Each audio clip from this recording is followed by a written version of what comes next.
Pas mal, non? C'est français.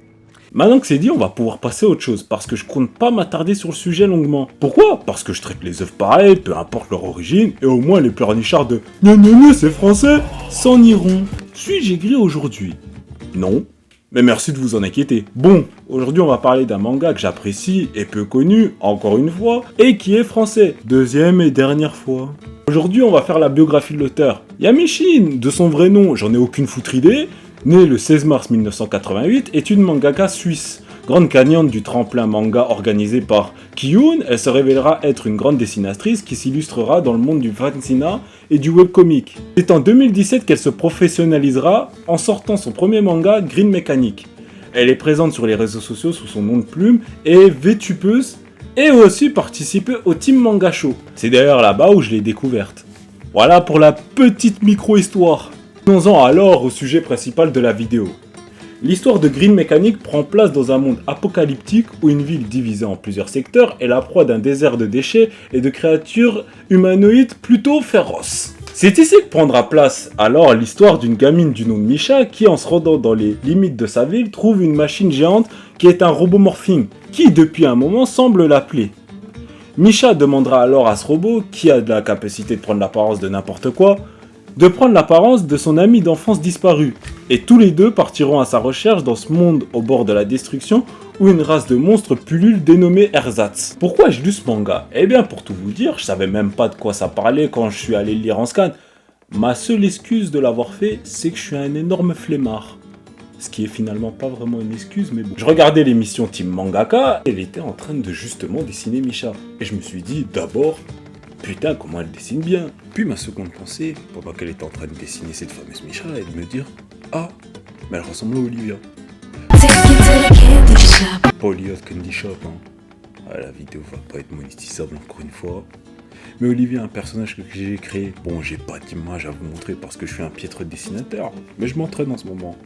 Allez sur mon Twitter, il va s'afficher quelque part là, je suis en train de progresser, on verra. Mais ça m'a fait cette étrange impression de quand vous voyez votre pote du collège passer à la télé et qu'elle est devenue une élite. Est-ce que c'est basé sur des faits réels? Qui sait? Au final, en lisant le manga, elle lui ressemblait bien, mais elle n'avait rien à voir niveau personnalité. Elles sont même diamétralement opposées.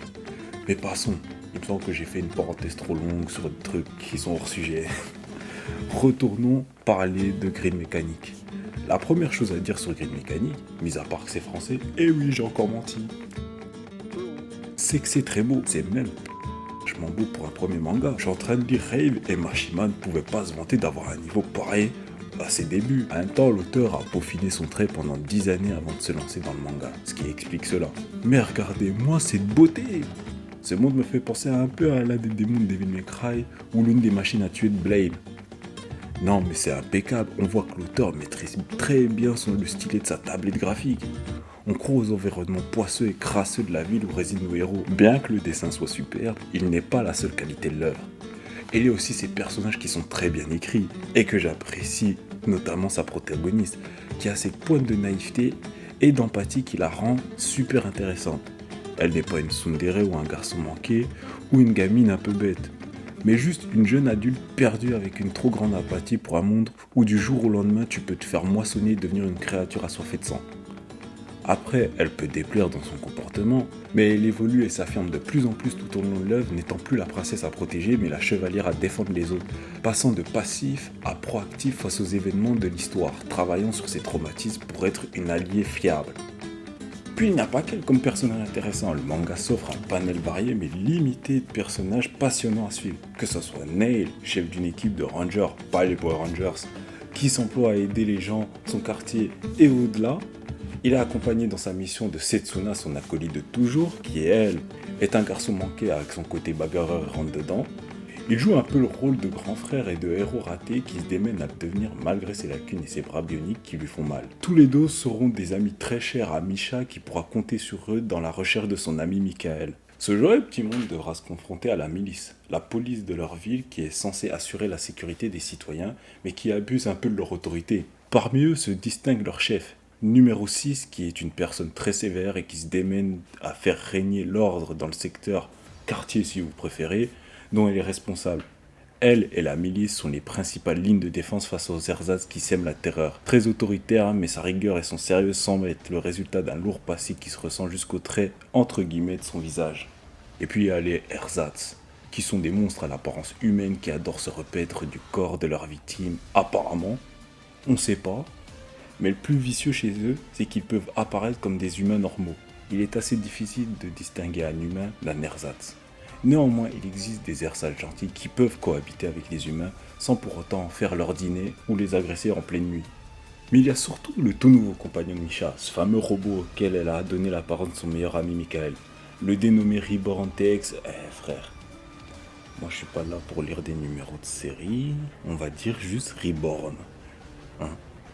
Cet androïde a la taille démesurée et nappée de mystère. Plus on avance dans l'histoire, plus il semble mêlé à la racine de ce monde. Cependant, il est un allié de choix et d'une grande aide émotionnelle pour Misha qui se sert de lui comme d'un doudou pour combattre ses traumatismes, avant qu'elle finisse par le considérer comme un véritable ami et non plus comme un substitut de son ami disparu. Je vais m'arrêter là pour pas vous spoiler plus les personnages, leur développement et leur importance dans la tri. Le monde de Green Mechanic est fascinant de par son environnement qui mêle métropole et déchetterie à ciel ouvert, thématique abordée sur l'exclusion, la discrimination que peuvent subir certaines couches sociales, comme certaines populations. On y parle de guerre, de séparatisme, d'enfants soldats, de terrorisme, tout ça saupoudré de science-fiction, de combats bien nerveux, bien découpés et d'une enquête passionnante sur l'origine de ce monde dont le passé est oublié.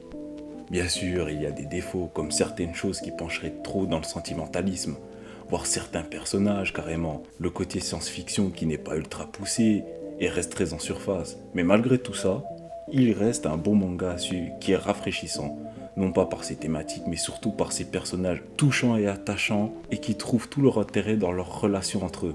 Lorsqu'ils sont en proie au doute, au chagrin ou au désespoir, on le ressent aussi, à la manière de Misha et de son empathie ultra poussée. C'est peut-être fait avec des gros sabots à certains moments, surtout pour Misha, mais ça marche, on y croit. Donc laissez-vous tenter par Green Mechanic et la beauté de ses planches. En plus, c'est français. Encore. Ça fait beaucoup là, non? Et voilà, pour la fin, il fallait que je le fasse. Si vous avez aimé, n'oubliez pas de liker, commenter, partager la vidéo. C'était tout pour moi, à plus, c'était Flame.